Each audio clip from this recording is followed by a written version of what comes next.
Hello, BookTube.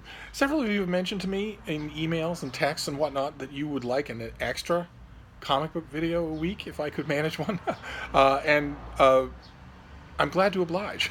There's so much to talk about when it comes to comic books that I have donned my Legion flight ring and I am now giving you another video. And you might be wondering, some of you, well, how if new releases come out on Wednesday, then how can you do another comic book video? But there's lots of comic book stuff to talk about, lots and lots. So I thought I would do that today with a theme. And the theme I want to introduce into your Sunday, your day of rest, is battle. The clash of the titans. Because when we talk about superhero comics, we're talking about two companies, Marvel and DC. And both of them had antecedent companies before they took on their current form.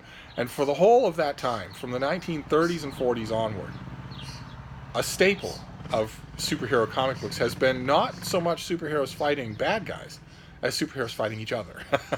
Now, it's my contention that Marvel Comics and it's in its original incarnation with Captain America, the Human Torch, Prince Namor, the Submariner, all the way, and then a 20-year gap, and then Stan Lee reinventing the company with Spider-Man and the Fantastic Four and the Avengers and the X-Men and the Hulk.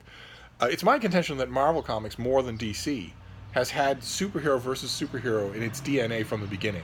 The Submariner and the Human Torch never got along. They were constantly fighting each other, even though they were both heroes in their own comics. But that holds true in Marvel Comics, in modern Marvel Comics as well. One of the most thrilling early issues, storylines in Marvel Comics was the Avengers and the Fantastic Four teaming up to fight the Hulk, who has a hero of his own. He had his own comic where he appeared regularly, but when he lost control, he was a threat to everything, and the heroes had to band up to fight him.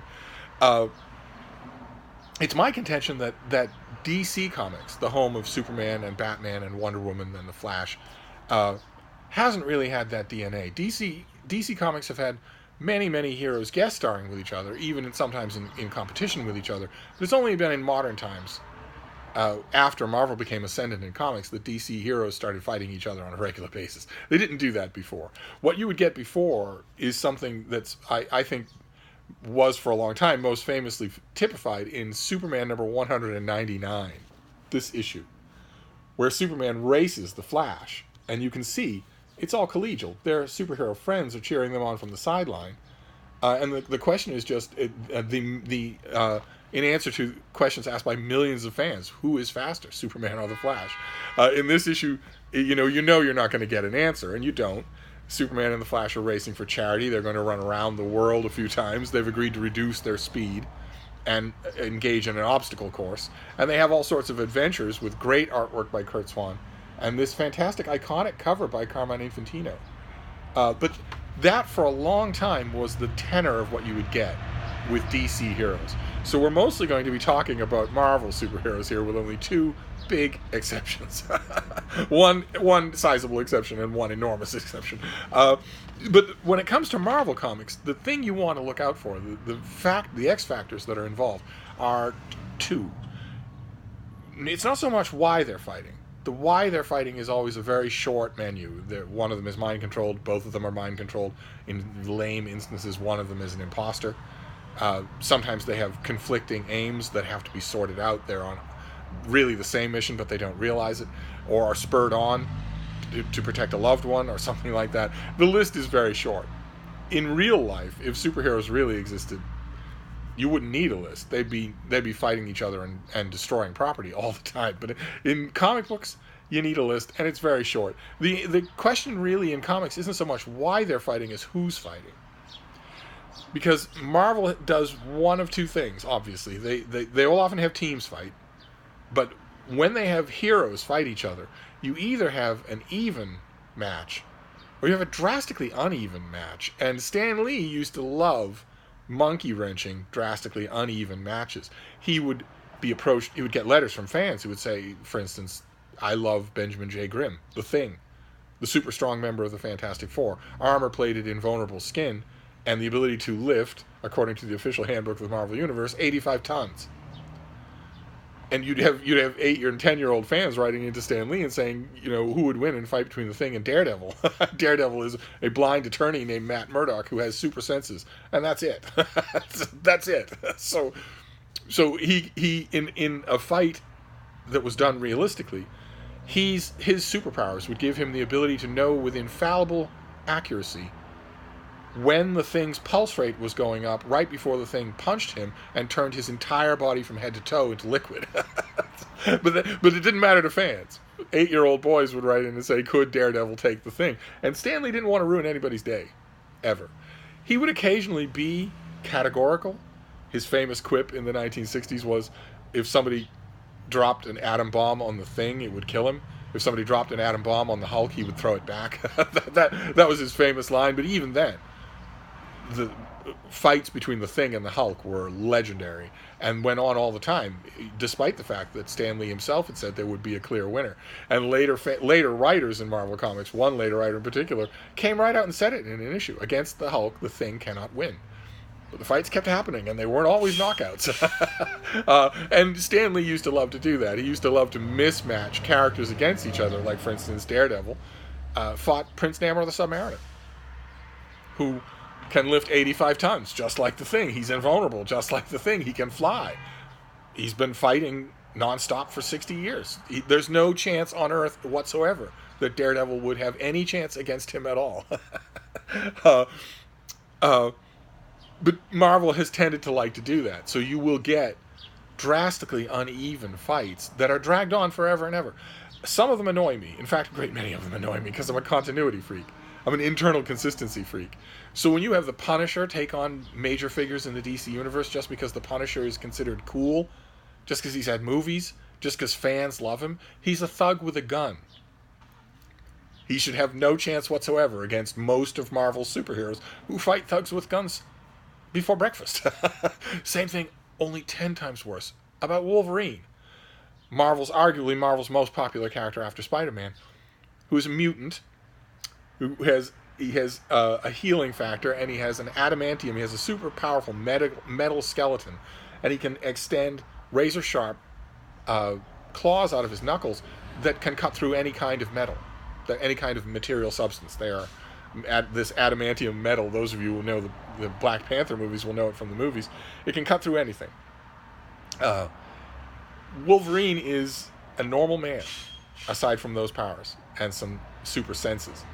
He has normal strength. In other words, he can lift about 200 pounds on his best day a couple of times.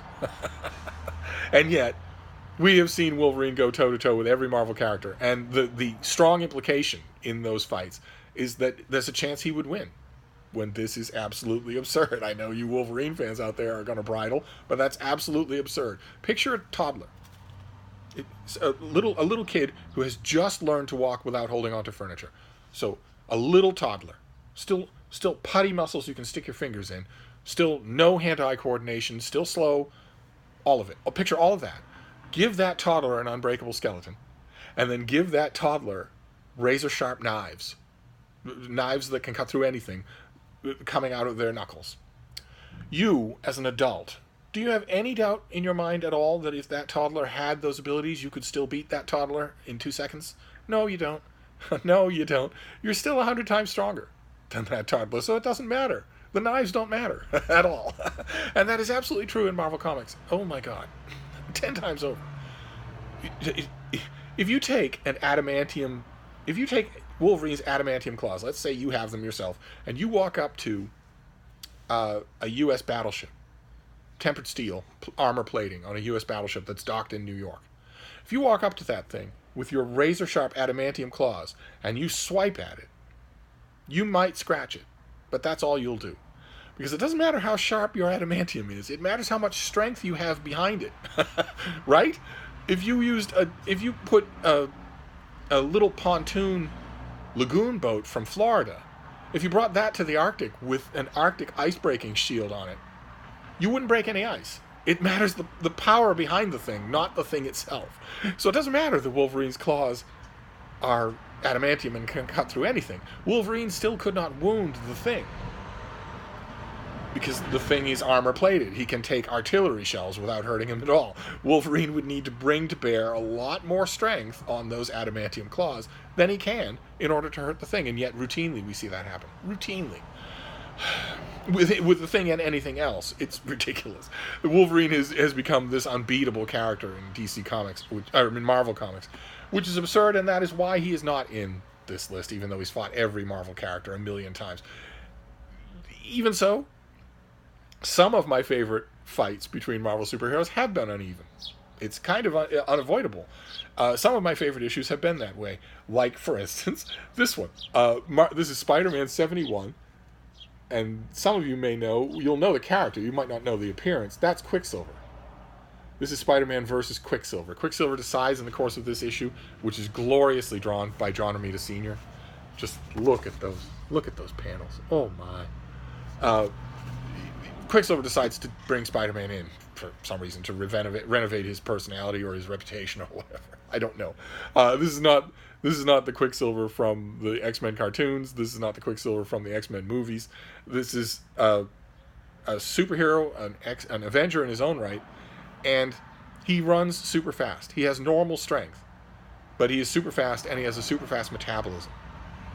And he finds Spider-Man in New York, surprises him, and fights him. And for some unknown reason, he decides to, just like he does on the cover, he decides to run around Spider-Man over and over and over again, sucking the air out of the room or whatever.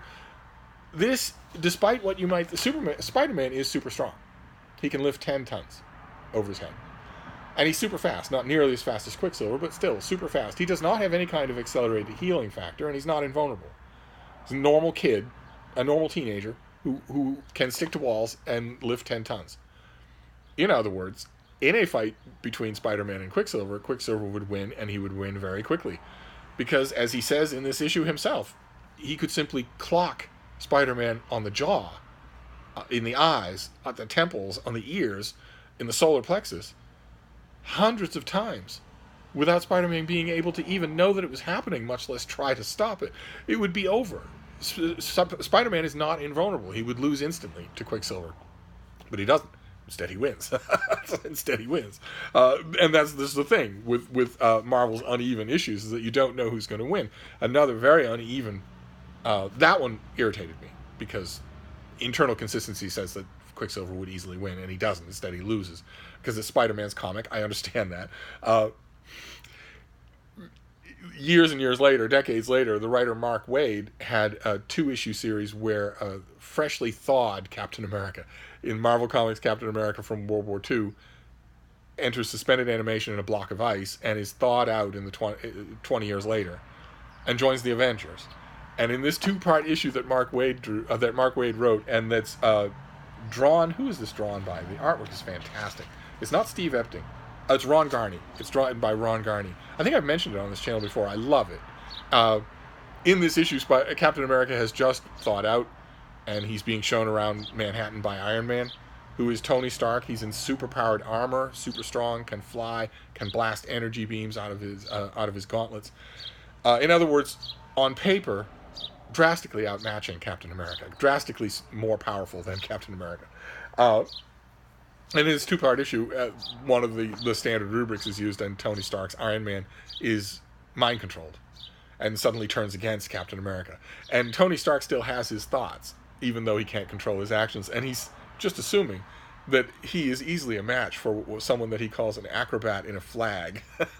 So he attacks Captain America, and when we start off the 2nd issue, he is chasing Captain America, and the dialogue is fantastic. Looking back, it's a miracle he didn't mop the city with me. Captain America was right. On some unconscious level, I knew it, but all the intellect in the world wasn't going to be our salvation. Here, let me get to the good part. Yes, even with one boot jet crippled by the robots who have mind controlled him, I figured I was more than a match for a disoriented acrobat wrapped in a flag. Despite my muddled mind, I almost felt sorry for him. Then there's a pause, and then Iron Man thinks, "What a waste of perfectly good brain cells." And Captain America proceeds to make short work of Iron Man, and it's not fair. because Iron Man is being mind controlled, so he's not at his peak form. But I love it. I love the issue. Just fantastic. And sticking with Mark Waid for a minute, but jumping companies to DC, one of the most drastic mismatches that you would think of in DC Comics would be between Batman, who's super cool, yes, arguably the coolest superhero of them all, but has no superpowers. You would think Batman against a superpowered enemy would be a mismatch. So the most mismatched fight of all would be Batman versus the Legion of Superheroes, a 30th century team of teenagers, all of whom have superpowers, and who are 25 members strong. You would think that would do it. That would be easy. It would be over before it began. And Mark Waid gave us that. In a relaunch of the Brave and the Bold series, he gave us Batman versus the Legion of Superheroes. Now, granted, this is the dumbest and lamest Legion reboot of them all. But it doesn't matter. You still have 24 superpowered characters. And yet, the mismatch is great. For Batman holds his own just long enough to thoroughly unnerve the Legion. Just thoroughly unnerve them. And he does it in the best way possible. First of all, this is great George Perez artwork, where he clocks Brainiac 5. It says, "I've had just about enough of you, kid." And then he flees by stealing Brainiac 5's flight ring, so that he can fly around in 30th century Metropolis. And Waid does a great job of making it believable for as long as it lasts. That Batman is a fantastic hand-to-hand combatant. And there's a long stretch in here, the longest stretch in this, where he actually does fight the hand-to-hand combatant specialist from the Legion of Superheroes, Karate Kid, to a standstill. And he's also an adult. And these are kids. And he can be, in his own way, frightening, even to fellow heroes. It doesn't last very long. The issue has a lot of subplots that don't involve Batman and Legion, but I had to mention it, not only because I'm wearing my ring, but also because it's a great example of how you can do a mismatch well, as opposed to dumb, as opposed to a dumb way to do it. But the last ones I want to show you are not mismatches, because by far the most common kind of superhero fight has been between evenly matched people. That's why the Hulk versus the Thing, they're close enough so that there is an element of wonder. The Thing versus the Submariner, close enough so that you wonder they're about the same strength level. That sort of thing is always interesting. One of the earliest examples here, I wonder when this is from. I wonder when it will tell me. This is from 1965, and this is Green Lantern, and it's the new Green Lantern versus the old Green Lantern. There's a classic Gil Kane cover. Gil Kane also does the inside artwork, and this is Hal Jordan, a cocky test pilot who gets an alien super ring and becomes the new Green Lantern, versus Alan Scott, the World War II Green Lantern, whose Green Lantern is magical. They're technically not the same thing at all, and yet fans had always wondered, fans had bombarded DC Comics with requests who would win if the two Green Lanterns fought each other, especially since they don't have the same ring. They don't have the same technical power source, so who would win? This issue, it turns out, has a lot more to do than that, a lot more. There's a lot of DC lore that is invented for this issue about a rogue guardian of the universe, and the beginning of the universe, and the Guardian Corps, the Green Lantern Corps. A lot of lore is introduced in this issue. So the fight between the two Green Lanterns is the least part of it. And also it's a little lamely done because the Alan Scott Green Lantern is being mind controlled. So it doesn't really feel real, and I think I remember vaguely that there was a fight between these two that was much later and much more satisfying, but this was the first one. And one of the first times that I remember, I was buying DC Comics like a loyal fan, back when I didn't think there would be any such thing as reprint volumes, so I thought this was my only chance to get any of these things. And this was one of the first times that I can remember where a hero fought a hero. One of the first times that I encountered that, even temporarily and even mind controlled, it still felt weird in DC. Whereas it's coin of the realm in Marvel Comics, happens all the time. And then the next one that I want to show you is another classic even match. And it's mythological. It's Thor versus Hercules. Because Stan Lee had the inspired idea to create the Norse god of thunder, Thor, as a superhero. And once he did that, he figured, well, why not Hercules too? Why not? Hercules is far better known than Thor. And once he had introduced those characters, the natural question came up, who would win in a fight if Thor put away his magic hammer? Hercules doesn't have an equivalent hammer or an equivalent weapon that can summon lightning bolts or storms or anything. If Thor shouldered his hammer and they fought, just duked it out, who would win? Now, according to the official handbook of the Marvel Universe, Thor and Hercules both have class 100 strength, meaning they can lift, that is, press, well over 100 tons. So, in Marvel Comics, there is a very elite group of heroes who have that level of power. Thor and Hercules both do, and once you get past that, you don't know who's stronger. You don't have any idea. The first time that they meet is in a backup feature in Journey into Mystery, written by Stan Lee, drawn by Jack Kirby with great inks by Vince Colletta, and they just fight, and it's full of ridiculousness. Full of ridiculous. When you get characters at this level of power fighting each other, the fight is going to be kind of ridiculous, because if it's not kind of ridiculous, it's going to turn out like the fight between Superman and General Zod in Man of Steel, where it just lays waste to everything around it and doesn't hurt the combatants. So instead, you need it to be kind of silly. Now, that 8-page original fight between Thor and Hercules, which I have here somewhere, is pretty silly. One character picks up a giant stone column and wraps it around the other when that's not how stone works. Another character grabs the grass and pulls it out from under the other character like a rug when that's not how grass works. It was still fun. It was still lots of fun, and it left fans wanting more. It left fans wanting Thor and Hercules to fight again. And there's a great Thor story where they're engaged in raging combat, when suddenly in the middle of the combat, Odin takes Thor's power away, and he's suddenly infinitely capable of being tired or being injured, and Hercules wins easily. And fans were, because of that, longing for any rematch that they could get, and they got one in Thor number 221. That is a John Buscema cover, but with overlays by John Romita Sr. And this is Thor versus Hercules, and the setup here is that neither one is mind controlled, but Thor is sure that Hercules is guilty of a horrible crime. He has been misled to believe that Hercules is the villain, and so he travels to Olympus to demand retribution, and they fight. They fight in great John Buscema panels, including one that is, again, the requisite silly.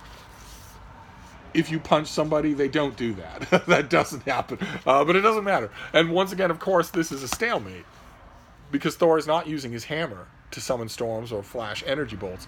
It's a stalemate. Even in Olympus, on Hercules' own territory, there can't be a clear winner between two people who are infinitely powerful.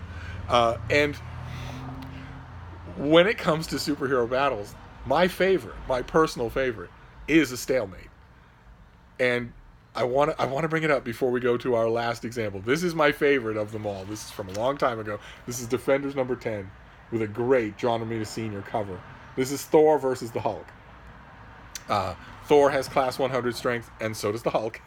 The gimmicks involved are, of course, that Thor has thousands of years of combat experience, and the Hulk does not. Thor has been fighting super strong ogres like the Hulk for a long time. And the gimmick on the Hulk's part is that the madder he gets, the stronger he gets. Meaning that, technically speaking, it might be possible for him to get mad enough to be stronger than Thor. And fans, as a result, have always yearning for Thor-Hulk fights. That's always a marquee event. It happens very quickly in one early issue of the Avengers. Then it happens again in a more elaborate way in Journey into Mystery, where Stan Lee had been bombarded with letters saying, no, you can't have Thor and Hulk fight off camera. That's the main event. Show us that.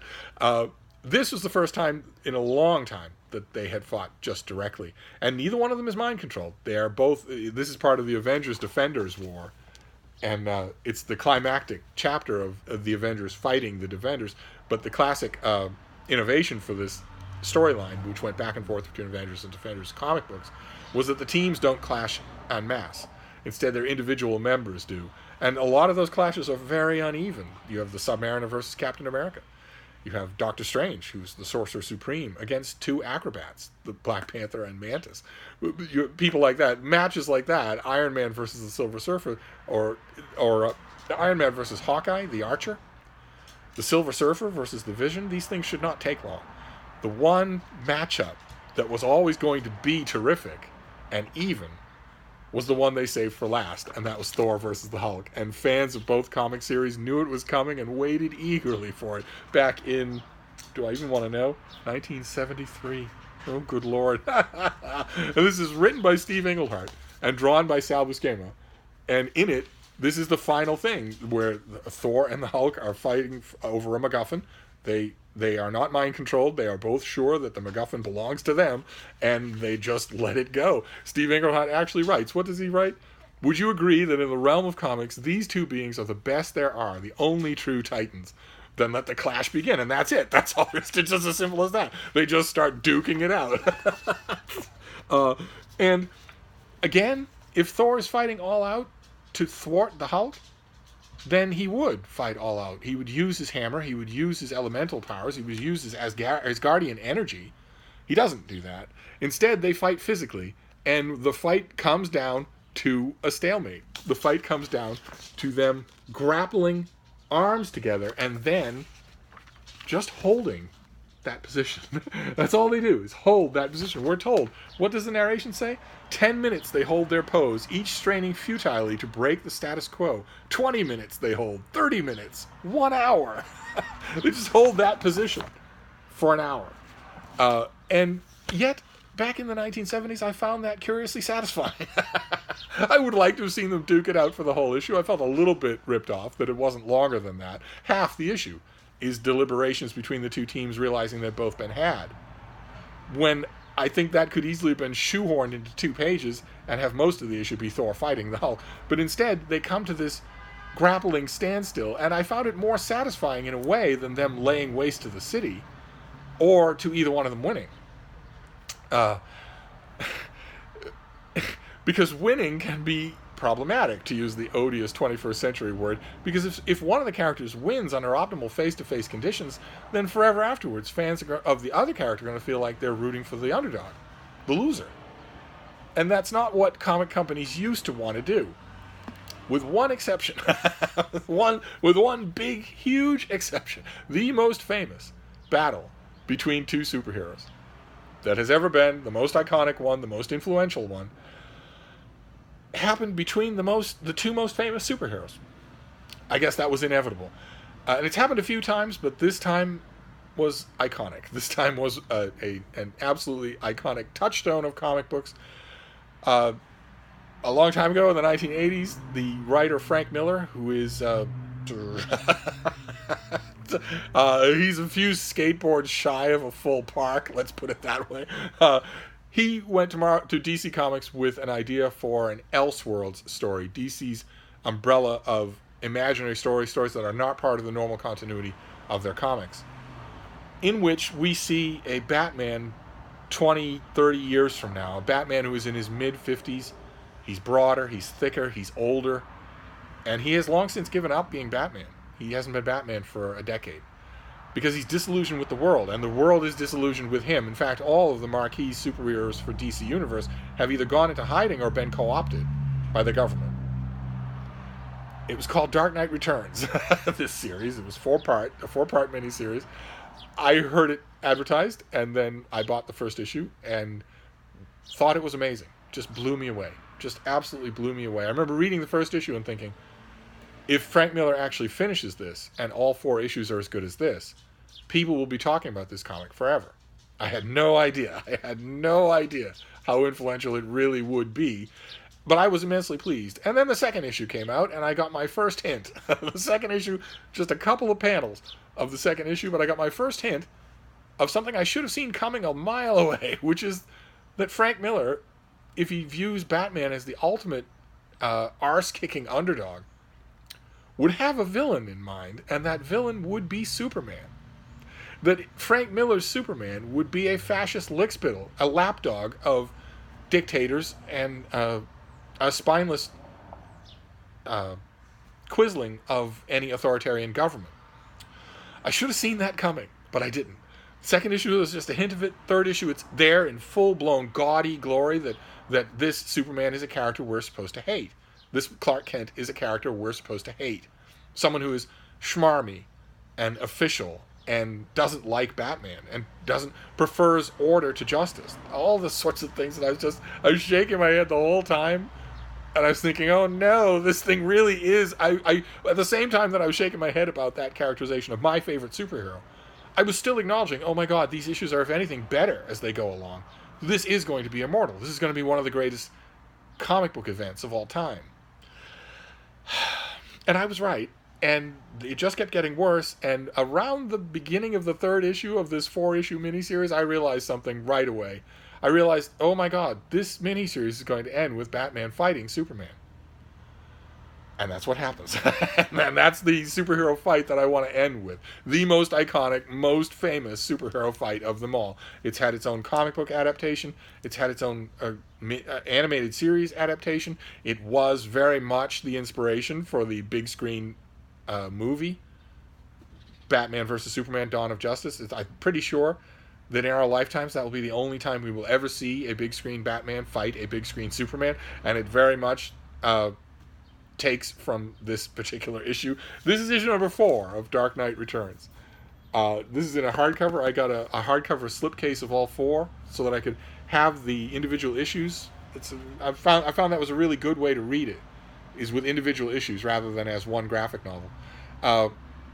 And sure enough, at the climax of this issue, for reasons that surpass understanding, I have now read this thing probably 100 times, and I still don't understand, from the internal workings of the plot, why these two fight. Much less why the authoritarian government that has tanks and warplanes all over the place lets them fight. I honestly don't know. I honestly don't know why this fight happens, except for the most obvious reason of all, which is that Frank Miller wanted it to happen. And it happens. And Batman is wearing a special suit of armor. He has synthesized kryptonite in order to weaken Superman. He has all sorts of high-tech weapons in order to weaken Superman. He has help from not only his young Robin, but also from a maimed Green Arrow who wants a shot at Superman, presumably because this fascist lickspittle Superman crippled Green Arrow at some point in the past. Just for Superman fans, just a horrible experience, the whole thing. But especially the iconic fight. Because the iconic fight consists of the mechanized Batman kicking the crap out of the kryptonite-weakened Superman. And it finishes up with an iconic moment that I want to read to you. And I'll show you the great panel. This is Bruce Wayne narrating. He's not saying this to Superman. He's just narrating it to himself. We could have changed the world. Now look at us. I've become a political liability, and you're a joke. I want you to remember, Clark, in all the years to come, in your most private moments, I want you to remember my hand at your throat. I want you to remember the one man who beat you.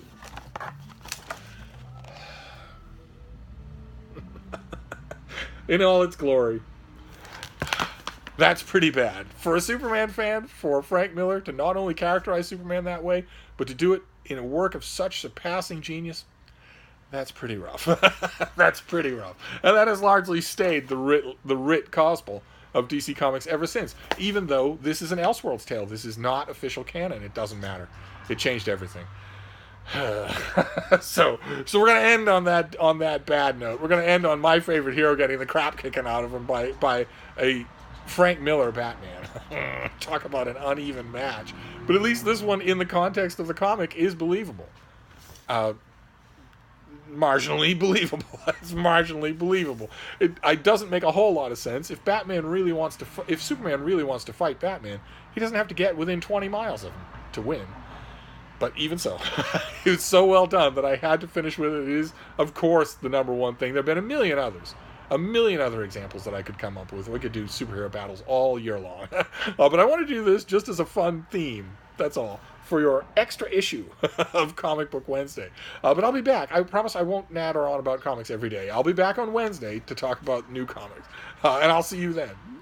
Thank you, Book 2.